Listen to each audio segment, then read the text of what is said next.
우리가 살아가는 이 시대를 일컬어서 흔히들 포스트 모더니즘 시대다 그렇게 설명을 합니다.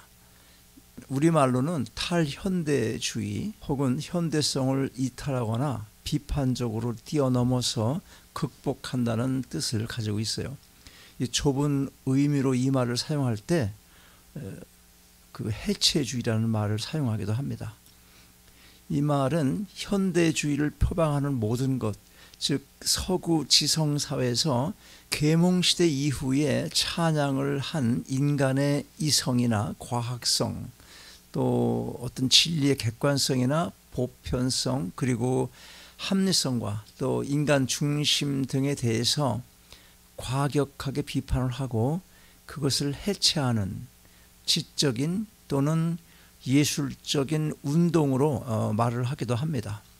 좀 더 넓은 의미에서 보면은 이상 열거한 여러 가지 현대성의 특징들에 대한 비판이나 혹은 현대 문명에 대한 비판 운동이다, 그렇게 말할 수 있을 것입니다.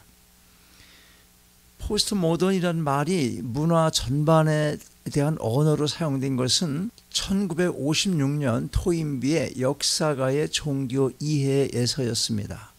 그는 포스트 모더니즘 시대의 특징을 자포자기, 도피, 표류 등으로 보았고 언어나 습관, 종교 등 차별을 두지 않는 그런 혼합주의와 또 무비판적 관용의 시대다, 그렇게 표현을 하게 됐습니다. 그러므로 이 포스트 모더니즘에 대한 본질을 한 가지로 정의하기는 쉽지 않습니다. 왜냐하면 그 포스트 모더니즘 자체의 특징이 어떤 한 개념으로 정의되는 것을 거부하는 것이기 때문에 그런 것입니다. 이러한 사고로 형성된 포스트 모더니즘은 이제 기독교 안에도 깊이 들어와서 종교 다원주의의 토대가 되어 절대 진리의 기준을 흐리게 하고 그 범위를 점점 넓혀가고 있습니다. 현대의 현저한 특징인 다양성의 수용 한계를 넘어서 진리 자체를 흔들고 있는 것입니다. 이런 시대적 상황을 맞이해서 종교 다원주의의 기본적인 사상을 좀 드러내서 간략하게나마 그 위험성을 깨닫고 진리 수호를 위한 경계를 삼고자 합니다. 먼저 종교 다원주의 개념에 대해서 살펴보겠습니다. 미국의 종교사회학자 피터 버거는 미국을 위시한 서구 사회가 종교 전시장이 되어서 사람들이 기독교만을 불가피하게 선택하는 시대가 아니라 다른 종교적 대안이 많아서 이단도 선택할 수 있는 그런 사회로 규정을 합니다. 그리고 이것을 그는 이단적 명령으로 정의를 했습니다. 따라서 다양한 많은 종교들이 평화적으로 공존해야 한다는 종교 다원주의의 당위성을 말하며 피터 버거는 현대 사회는 종교도 시장 경영의 원리를 적용해야 한다, 그렇게 말을 하고 있습니다. 그가 주장한 내용을 보면 모든 다원주의적 상황의 주요한 특징은 그것들의 세부적인 역사적 배경이 어떠하든 간에 탈독점적인 종교적 기업들이 고객 집단의 충성을 이제는 당연한 것으로 생각할 수 없다는 점이다. 이제 충성은 자원적인 것이 되었으며 따라서 정의상 확실한 것이 못 된다. 결과적으로 이전에 권위 있게 부과될 수 있었던 종교적 전통을 이제는 시장에 내놓아야 한다. 다시 말해서 그것은 더 이상 구매되도록 강요받지 않는 고객들에게 판매되어야 하는 것이다. 그리하여 다원주의적 상황은 무엇보다도 시장 상황이라 할 수 있다. 이러한 상황에서 종교제도가 매매기관이 되며 종교적 전통은 소비자 상품이 된다. 이러한 상황에서는 많은 종교 활동이 시장 경제 논리에 의해서 지배당하게 된다.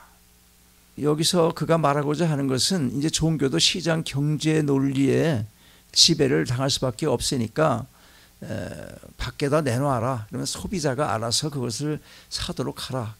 그걸 주장하는 것입니다. 제가 살고 있는 여기 뉴욕의 이 조그만 타운, 이 지역만 보더라도 이 피터 버그의 말에 애형적인 현실을 보면 어떤 이의를 제기할 수가 없어 보입니다. 여러 민족만큼이나 많은 종교가 적어도 겉으로는 평화적으로 공존하는 가운데 각 종교들이 자유 경쟁 구도를 이루어가고 있습니다.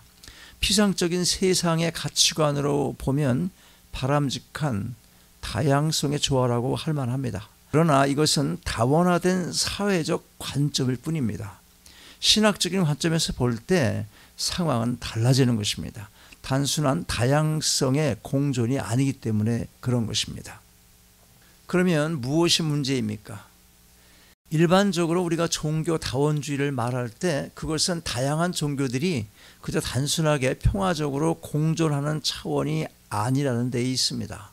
즉 자신의 종교만을 절대화하는 것이 아니라 모든 종교는 구원과 신을 보장한다는 소위 종교의 가치 중립을 주장하는 종교 신학을 의미하고 있는 것입니다. 종교 다원주의에 대해서 정의를 정확하게 한 학자는 존 휘그로, 그는 다음 세 가지 가능성 중에 하나를 선택해야 한다고 했습니다. 첫째는 존재론적으로 많은 신들이 있다는 가설입니다.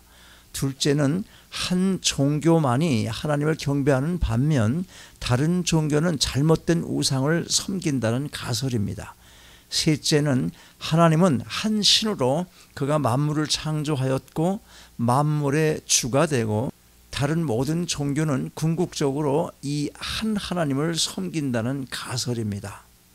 존 휙은 이상의 세 가지 학설 가운데 현대는 부득이 세 번째를 선택할 수밖에 없다고 합니다. 그리하여 그런 구원자로서의 예수의 유일성을 제거함으로 다른 종교들과의 대화의 문을 자연스럽게 열어놓고 구원은 기독교에만 있는 것이 아니라 신에 의한 보편적인 구원의 조화를 받아들여야 한다, 그렇게 주장을 하는 것입니다. 또한 그는 로마 카톨릭 신학자인 칼 라이너의 익명의 그리스도인이라는 개념을 다른 표현으로 그대로 받아들이며 암묵적인 신앙에 의해서 구원을 받을 수 있다고 주장하므로 다른 종교들에게도 영원한 구원이 있다는 바티칸 공의 결정을 그대로 수용하고 있는 것입니다. 이와 같은 존 휙의 주장에 대한 이해를 돕기 위해서 교황 요한 23세에 의해 20세기 최대 신학자로 서품된 칼바르트의 이 종교 다원주의에 관련한 핵심 신학을 살펴보는 것이 도움이 될 것입니다. 이 바르트 신학의 핵심은 하나님의 존재에 피조물이 동참하는 것입니다.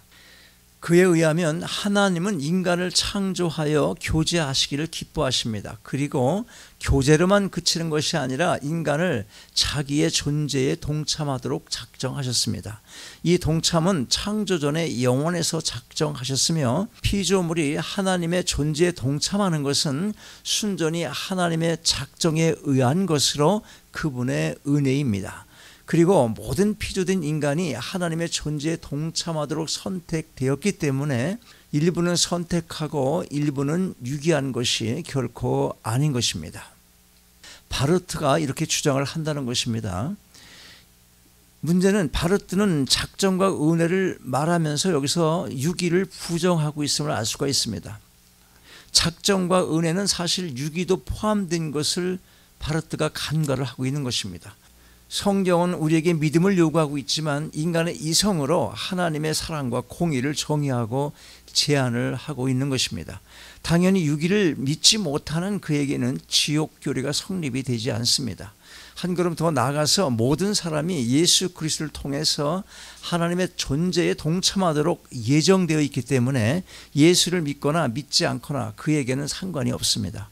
또한 사람이 선택되었다는 것을 의식하든 의식하지 못하든 간에 모든 사람은 다 선택되었고 구원되도록 작정됐기 때문에 교회 밖에 있는 사람들은 이 선택을 모르고 있을 뿐인 것입니다. 칼바르트에 의하면 이렇다는 겁니다. 따라서 힌두교나 불교도나 유대교나 이슬람교도나 다 동일한 구원에 이르도록 작정된 자들이기 때문에 그들에게 다가가서 할 일은, 우리가 다가가서 할 일은 전도가 아니라 그들과의 대화를 통해서 구원, 곧 하나님의 존재에 동참하도록 선택되었다는 것을 알리는 것, 그것을 칼바르트는 전도다, 그렇게 말하고 있는 것입니다. 오늘은 여기까지만 하도록 하겠습니다. 수고하셨습니다.